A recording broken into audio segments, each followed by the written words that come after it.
आप सभी से ये अनुरोध है कि इस वीडियो को आप आंख बंद करके ध्यान से सुनें। नमस्कार मित्रगण, हम आज ऐसे विषय पे बात करेंगे जिसे बहुत लोगों को संदेह होता है कि भगवान है कि नहीं। तो चलिए आज हम इसी विषय पे चर्चा करते हैं। तो मान लीजिए, जब एक छोटा सा बच्चा जन्म लेता है और धीरे धीरे बड़ा होता है, बड़ा होने के साथ साथ उसके मन में बहुत सारे प्रश्न उत्पन्न होते हैं जो कि अपने आसपास की चीज़ों के देखने से होती है, जैसे पेड़, नदी, पहाड़, आकाश, पानी इत्यादि चीज़ें। तब वह बहुत व्याकुलता से अपने माता पिता से पूछता है, ये सब किसने बनाया? क्या ये सब आपने बनाया? फिर माता पिता बताते हैं कि ये सब भगवान ने बनाया है, भगवान ने हम सभी को बनाया। ये चीज़ें हम बचपन से सुनते आ रहे हैं।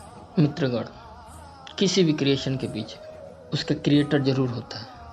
मित्रों, किसी भी रचना के पीछे उसका रचयिता का हाथ जरूर होता है, जैसे कंप्यूटर, एरोप्लेन, टीवी इत्यादि। इन सभी की रचना किसी न किसी ने अवश्य किया है और ये हम सभी जानते हैं कि इन सभी रचनाओं के पीछे हम इंसानों का ही हाथ है। ठीक वैसे ही हम जब पहाड़, नदी, पेड़, यहाँ तक कि अपने आप को देखते हैं तो हमारे दिमाग में बहुत सारे प्रश्न उत्पन्न होते हैं।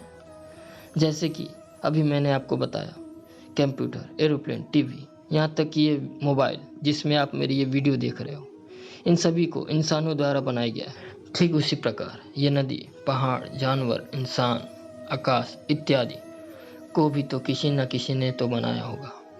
बस यही से भगवान, गॉड, ईश्वर का नाम सामने आने लगता है। अब कुछ लोगों का मान्यता यह है कि ये सब बस एक संयोग है और कुछ नहीं। इन सभी चीज़ों को किसी ने नहीं बनाया, ये सभी चीज़ें ऐसे ही उत्पन्न हो गई। तो मित्रों, हमारे मानव शरीर इतना जटिल और एकदम एक मशीन के जैसे कार्य करता है और हर एक अंग बिल्कुल सही और अपने कार्य अनुसार ही करते हैं। जैसे पेट का कार्य भोजन को पचाना, हृदय का कार्य रक्तचाप नियंत्रण करना, नाक का काम सूंघना इत्यादि चीज़ें। ये कुछ अजीब नहीं है। एक चींटी से लेकर एक विशाल हाथी, उसके शरीर एकदम सटीक तरीके से कार्य करते हैं। क्या यह कहना सही होगा कि ये सभी चीज़ें बस एक संयोग से उत्पन्न हुआ है? मुझे तो ऐसा नहीं लगता। कोई तो है जो ये सब कर रहा है, चाहे आप उसे भगवान की धारणा दें या कुछ भी, मुझे नहीं पता, परंतु कुछ तो जरूर है। अगर हम लोग एक पल के लिए मान लेते हैं भगवान नहीं है, इसका अर्थ है कि ऊपर कोई नहीं है जो हमारे कर्मों का लेखा जोखा करे।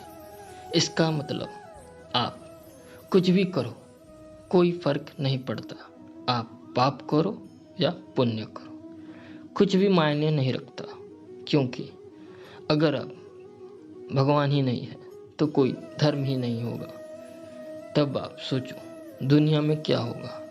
लोग इतना पाप करेंगे कि उसका हिसाब लगाना कठिन होगा। और अगर हम लोग दूसरे पल के लिए ये मान लेते हैं कि पता नहीं भगवान है कि नहीं, परंतु अगर आप अच्छे कर्म करते हो, मन साफ रखते हो, दान करते हो इत्यादि चीज़ें, जैसे लोगों का कल्याण हो, इससे क्या फ़र्क पड़ता है ऊपर कोई है या नहीं। जिस चीज़ से आपको मन की चंचलता, लोभ, लालच, ईर्ष्या इत्यादि चीज़ों से मुक्ति होने के लिए भगवान का सहारा लेना पड़ रहा है, तो क्या गलत है? अगर किसी व्यक्ति को श्री कृष्ण बोलने भर से ही उसके अंदर आत्मविश्वास, आस्था, प्रेम की भावना उत्पन्न होने लगे, तो क्या गलत है? मैं इस वीडियो के माध्यम से ये बताना चाहता हूँ कि भगवान का अस्तित्व है कि नहीं मुझे नहीं पता, परंतु जब भी मेरे मुख से भगवान श्री कृष्ण की ध्वनि निकलती है तो मेरे मन में एक शांति तथा दूसरे के प्रति प्रेम अथवा आत्मविश्वास से भर जाता हूँ।